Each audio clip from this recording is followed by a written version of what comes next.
હનુમાન કથાની તૈયારીનો આજે છેલ્લો દિવસ અને આવતીકાલથી બાકા જીકી બોલાવવાની.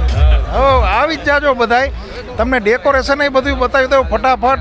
અને આવું આયોજન તો મેં કોઈ દી નથી જોયું, અને એ ખાસ કરીને કથામાં.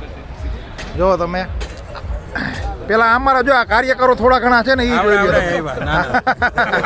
જો આ છે ને સ્ક્રીન જો સ્ટેજ છે ને 100 ફૂટથી ઉપર આમ પોળું સ્ટેજ છે, અને આ જે બ્લેક દેખાય ને આખી સ્ક્રીન છે એવડી મોટી, અને બે સાઈડમાં સ્ક્રીન. આ સ્ક્રીન હજી ઉપર વહી જશે, પછી વચ્ચે વચ્ચે સ્ક્રીન મૂકેલી છે.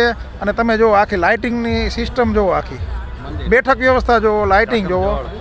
જો ઉપર તમે ઠેઠ આકાશમાં રાજકોટની બહાર છે ને 25 કિલોમીટર સુધી લાઇટો દેખાવાની. હા, અને ખાસ છે ને એક જો આ મંદિર છે એ તમને હું નજીકથી બતાવીશ. જો તો ખરા મંદિર આજે હા એમાં છે ને આજે હનુમાનજીની પ્રાણ પ્રતિષ્ઠા કરી છે. આ કથા જ્યાં સુધી ચાલુ રહેશે ને ત્યાં સુધી આ મંદિરે ચાલુ રહેશે. તમને હું નજીકથી હમણાં બધું ધીમે ધીમે કરીને બતાવું.